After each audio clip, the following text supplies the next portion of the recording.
Good morning, friends. We are discussing about the people skill.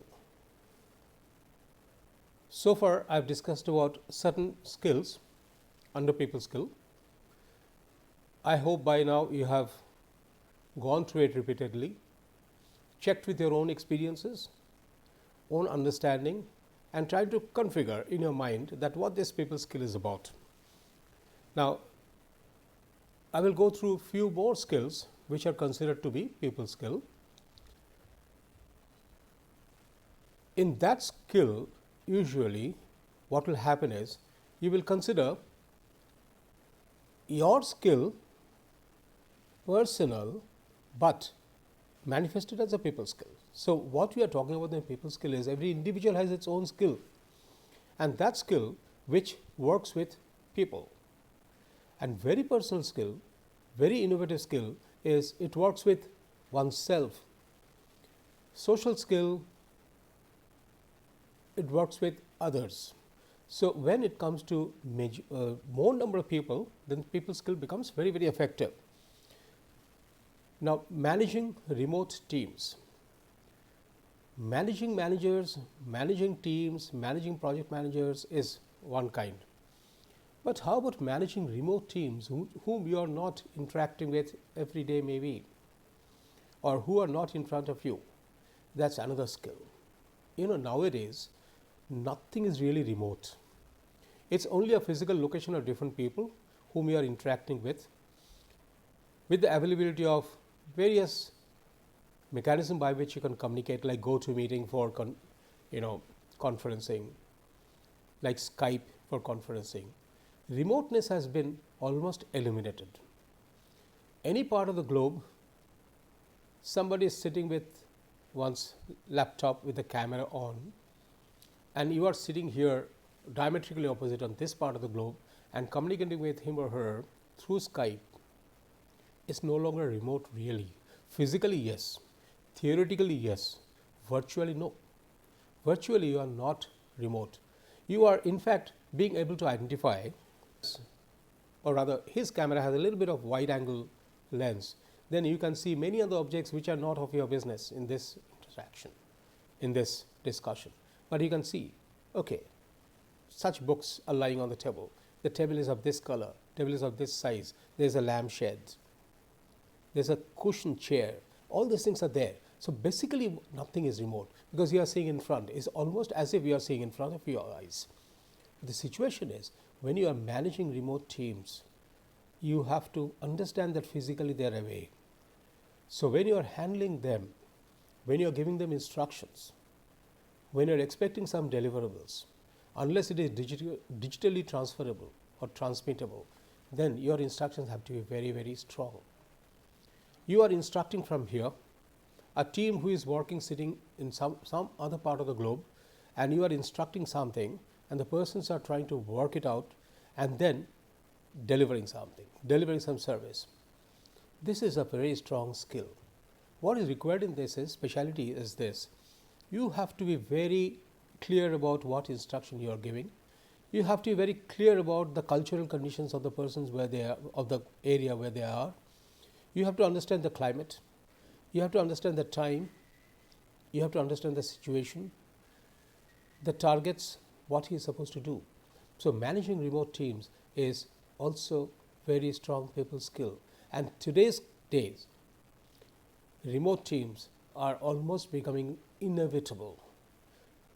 In fact, we are working on projects where we have teams, different other collaborators or partners from different part of the world. We are sitting and working from India. We haven't stepped into that country at all.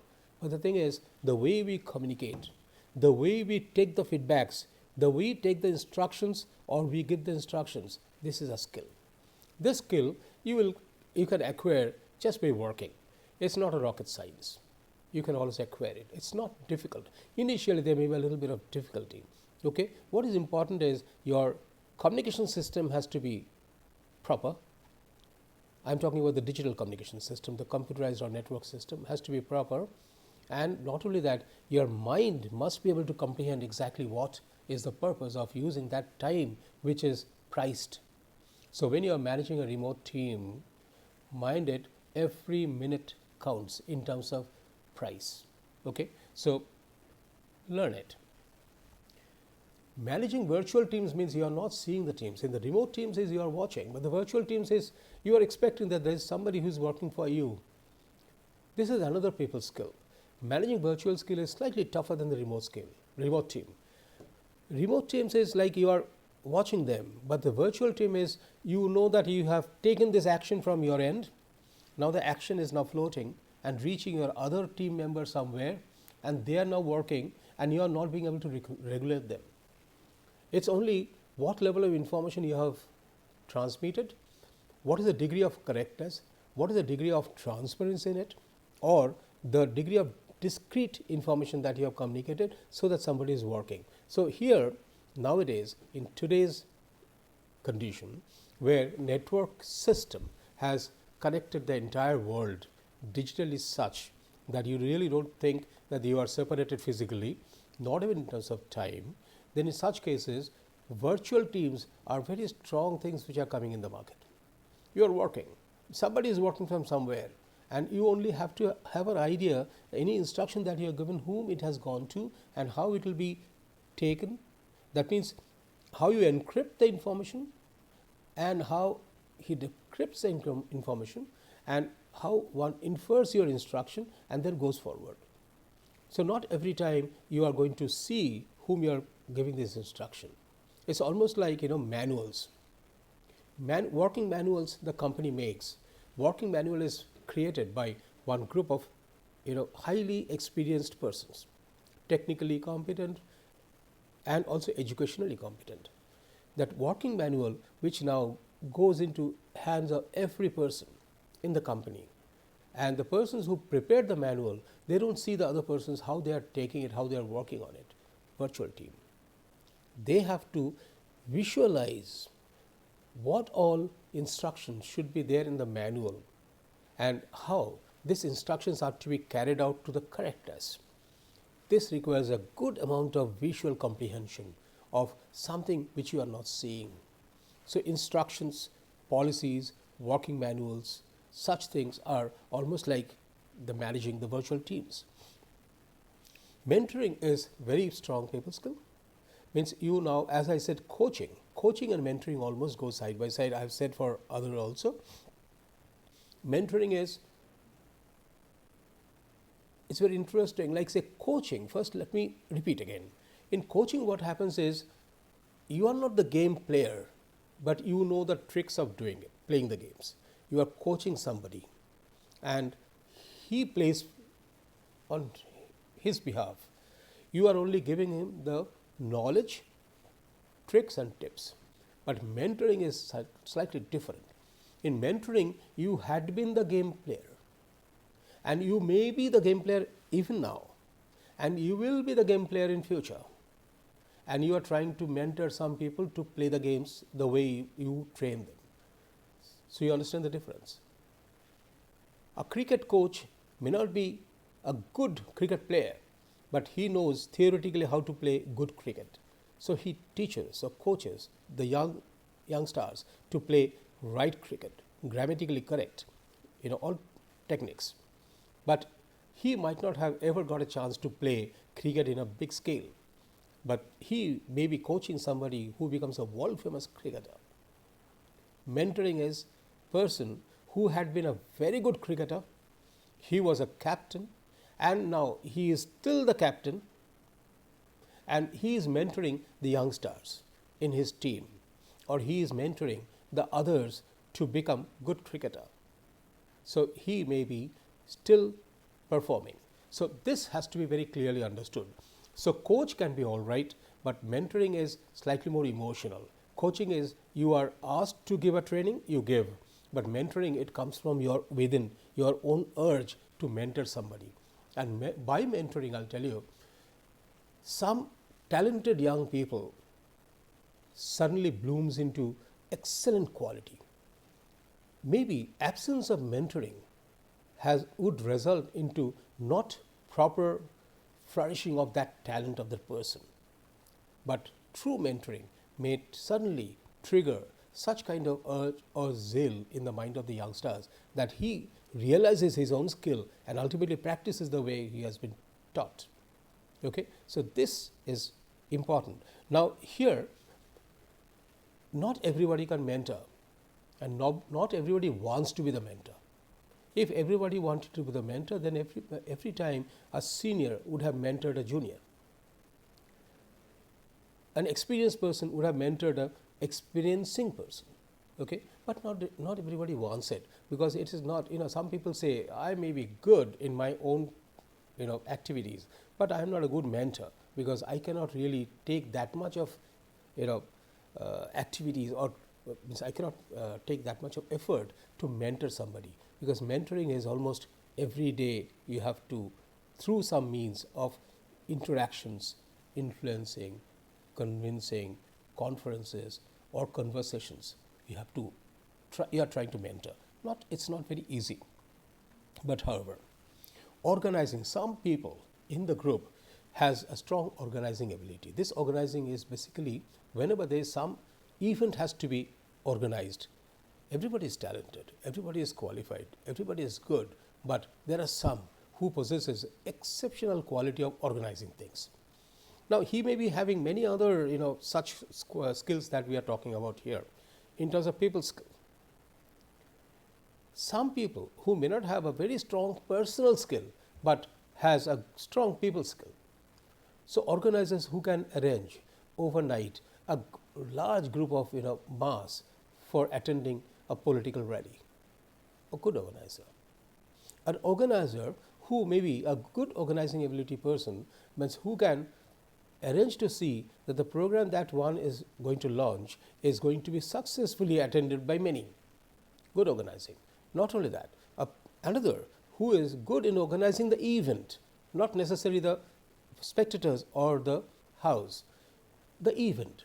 So, the event managers are good organizers, and of that also there will be some plus minus qualities in between, means in terms of hierarchy or in terms of exposure. But the thing is, this organizing ability is a people skill, means how do you organize a large mass to work or behave the way you are guiding them. Performance boosting is something which I have found that people try to do as not much.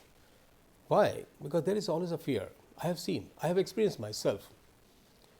Seniors, if they see a junior is doing very good, tries to resist himself saying that you are doing excellent. What is the fear?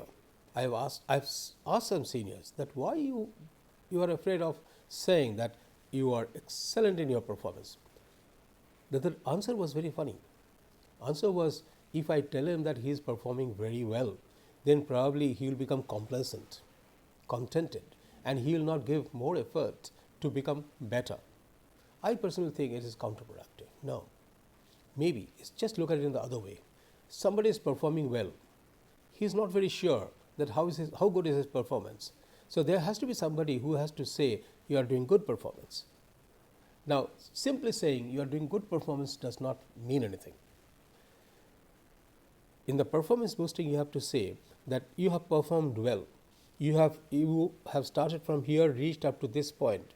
You do this improvement in your performances so that you can reach at this target point. That means performance boosting simply is not patting at the back, saying excellent and giving a big high sounding clap. No, performance boosting is you are going to help him first to let him know that what he is doing is up to a good quality, number one. Number two is you are also going to say how he could improve his performance so that he now knows extra effort that he has to put in, and also tell him what's the target. So performance boosting is not simply saying, oh, you have performed well. No. So for which, in fact, if you are the person who is a good performance booster, then you also ought to have a good idea about what is expected and where he stands and how much he is likely to go based on his talent. So it's very, very critical. Performance management is a people skill which is most often done by the event managers. Organizing the system making the system work and be in place is not very easy. So if you are expecting that somebody has to perform well, that means now think about your company. I'll give you a certain clue. In your company, you have say 10 workers who are working. These workers does not mean they are all bottomers. No, worker means a team of other 10.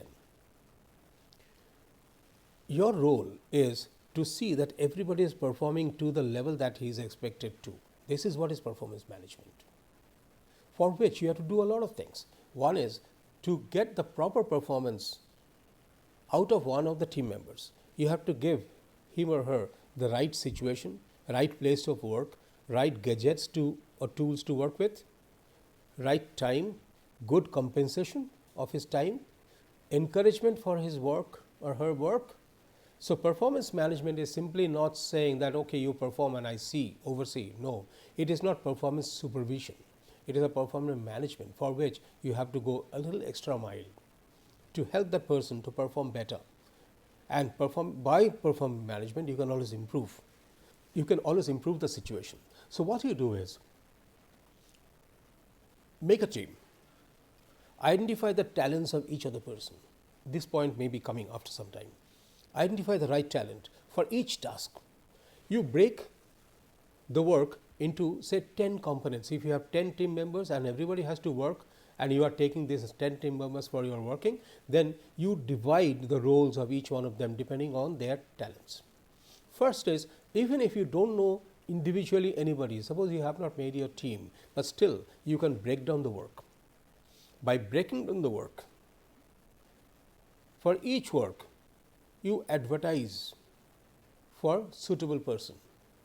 That means now, once you have broken down the 10 works, you know which work has a start point and an end point, and which work is going to give support to the next work, or which works are going to go parallel but not connected to each other, but which work is ultimately going to add to the others. Altogether, all works done by all 10 broken down components is leading to the final successful outcome.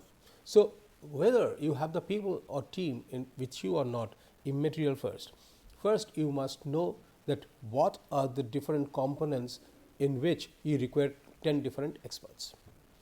If out of that components, if you find that there are certain works which are of the similar nature, but to be divided into 5 persons, because the time is limited, within that time if it has to be performed, the same quantum of work has to be done by 5 persons within the limited time. So your team member is 5 for one task, one set of tasks, and 5 for other 5 sets of tasks.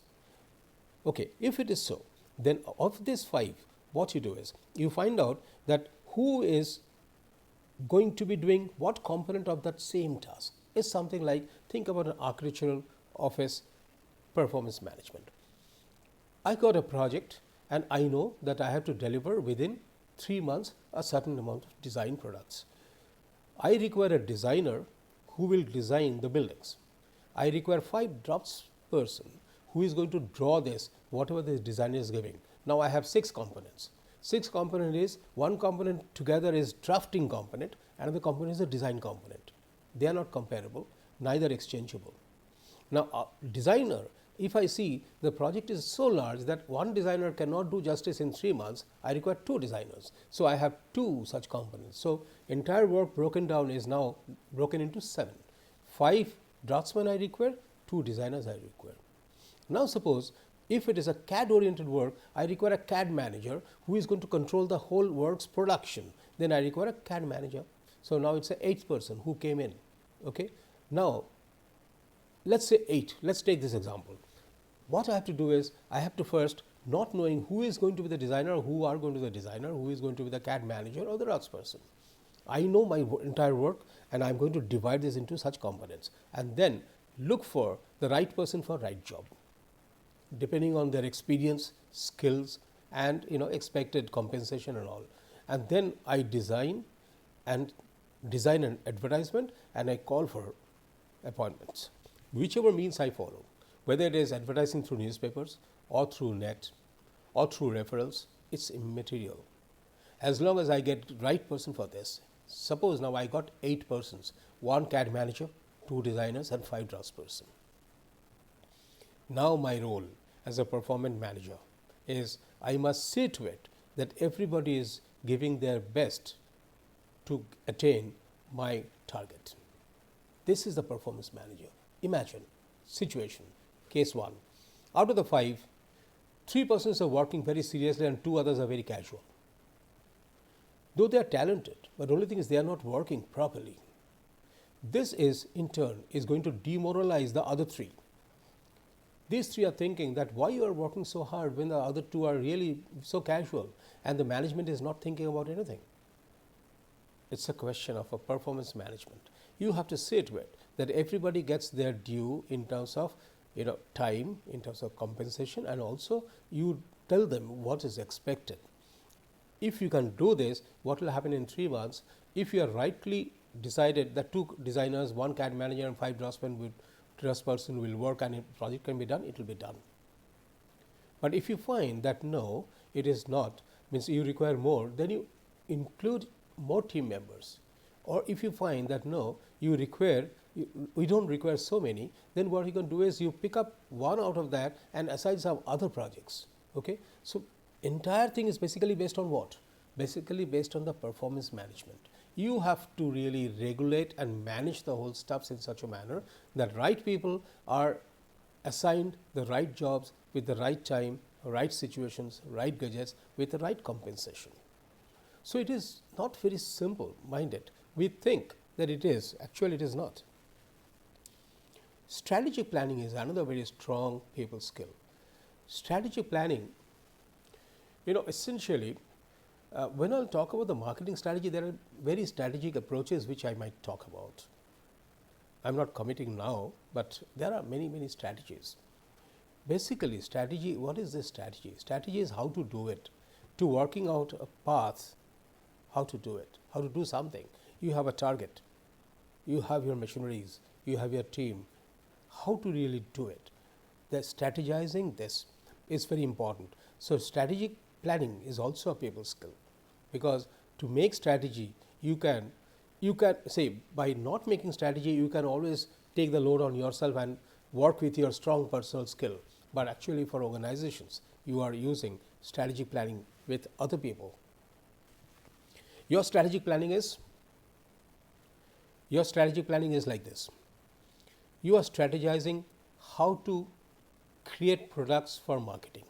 Number 1, to create products, how would you get approvals for manufacturing licenses? Number 2, which authorities you have to approach in what time and with what kind of documents so that you get the approval. You work it out. 4th is you get the approval. Once you got the approval, how do you set up your manufacturing unit? Which are the raw material sources that you are going to tap? Where are you going to get the funding from? How are you going to get the manpower and machineries? How you get the experts to guide you? After that, how you are going to market your products? Who are your market segments? How you are going to network with them or reach them? How you are going to take your product on their table? How do you tell them about your products? How you do the publicity? And then how you make them convinced about the utility of your product? Is it unique? Is it proprietary? If not, if it is under tremendous competition, then it's all the more strategy that you have to work it out. One company buys a product and the other companies are selling the products to him. You are producing the same product now. Now you want to see to it the company who is buying others' product, and now you have created another competing products. How do you make a headway and reach this company who had been buying this product for last 10 years? You tell them offhand that our product is better, they will not believe you. How you make them believe that your product is better? Okay, even if it's not better, it is comparable, then how do you scoop out a share of your business from the same company, that if that company was placing order for say 100, you scoop out at least 30 out of that 100, the other company gets 70. It's not easy. Someday you will be really having a big comfortable laugh when you will see that you have bagged all 100 and the other company is not having any order. All these are a matter of strategy. How do you plan the strategy? Strategy planning, don't take it as negative. We say game plan. People sometimes misuse the term called game plan. This is our game plan, as if you are making a game plan in which you are making everybody lose it. No. Game plan is how you are going to play the game. Win or lose, the time will say. Win or lose, your approach will say, your strategy will say, the market will say. Game plan is how you are going to work out your role of playing. Okay? Strategic planning is very strong people skill, because you don't get a chance to get approval for all strategies that you work it out.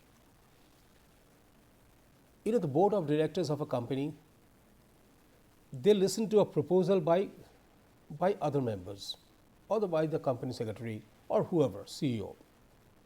They listen to the whole thing, then try to judge. They try to judge that how, all the approaches that the CEO has presented, what is the worth of it?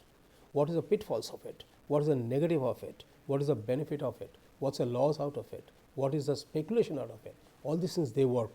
Basically what they are doing, the strategy worked out by the CEO, which is presented to the board of directors. Board of directors also now scrutinize this and ultimately think, is it right? That means they are now stamping positively on the strategy. They are saying, yes, this approach which our CEO is now presenting is work of an expert group, a committee, expert committee, but this strategy by which our company will flourish, go further. But if suppose they found that it's a strategic planning that the CEO has given, but it has a pitfalls and is likely to lead to negative, then they will say discard it, isn't it? So the point is, strategic planning is the way you are supposed to take it forward. Even I'll tell you, one more thing will come in my discussion, that's called exiting. It will come in one of my discussions. Exiting. Strategy planning does not mean that it's always a forward move. Strategy planning also may be for backward move, for retreating. I will elaborate more with some of my personal experiences or knowledge which I have gathered from others. So strategic planning most often is for positive move. But if you find you are running at a loss, your business is running at a loss, your manufacturing is going on, you cannot retrench your workers, you are running at a loss, there's a limit up to which you can do it. Then you will find out a mechanism by which strategically you are gradually withdrawing your manufacturing units, giving sufficient time to your workers to look for other opportunities, or giving them some benefits and having a golden handshake by saying that, okay, your term was supposed to be many more years, but we are requesting you to leave with this much of benefits so that we can withdraw the operations. Strategic planning. So it's not necessary strategic planning is always for gaining. It can also be strategic planning for saving the losses. Okay. Supervising is a very standard people skill in which somebody who is authorized to supervise the entire set of works. And this supervision is essentially done by people who are competent in that particular. Supervision is never assigned to somebody who does not know the work, who is not knowledgeable about it, and who cannot guide. And if suppose now it's a question of guiding coming, somebody is knowledgeable is a personal skill. And how to get the things done is an innovative skill. It's okay. But the thing is, how do you really supervise? You watch, you check the quality, you see the things are being done the way it was supposed to be done, or it is supposed to be done as per the manual, or as per the code of conducts, as per the codes, and getting the things done. So supervisors generally is people who are working in a particular area for long and then gain sufficient amount of experience beyond his knowledge also, and that person now becomes supervisor for supervising the other set of people who are working. I won't use the term called under him. It's nothing called under him. In a company, in a team play of a company, nobody is above, nobody is under. Basically, each individual has its own domain of action. Maybe by virtue of our positioning or say designations, we say he is above me, he is below me. I'll tell you very honestly that if you take out this above and under, if you think the entire thing is a team play and everybody is equally responsible in that particular domain he is working, then it becomes a very good team playing. The person who does not, in football game, person who does not shoot a goal onto the other goal post is a goalkeeper. There are sometimes some good goalkeepers who takes the ball, ultimately dribbles and puts the ball in the net. I am not talking about them. But the goalkeeper is not supposed to put a ball in the net of the opponent's goal posts. Okay? The thing is, but his role is to defend and protect that nobody can shoot the ball into his net. Does that mean that the goalkeeper's role is anywhere less compared to the others? No. Every individual in a team play has its own role to play. So if we take that stigma of positions, the hierarchy, the designations, the salary scale differences, then you will find it will be a fantastic team play. And here, supervisor, if he starts thinking that today he has become supervisor because he had been working as a subordinate till yesterday, today he has been promoted to be a supervisor, and then he starts behaving like a supervisor, then I will say it is negative. So it is that kind of team play that you should look into. Okay? So up to this is the people skills that I have discussed, some few more which I will be discussing in my next set of lectures. So the summary is this. I will just go back to, sorry, one sec. This summary, you manage the remote teams, you manage the virtual teams, you mentor. Now you consider, I am just mixing it up together. A person who can supervise well also can mentor, and who can organize the whole set of work and boost the performance of individuals whom he is supervising, and then checking the performance management of each of the persons, and makes a full strategy of how to get this product out of his workshop.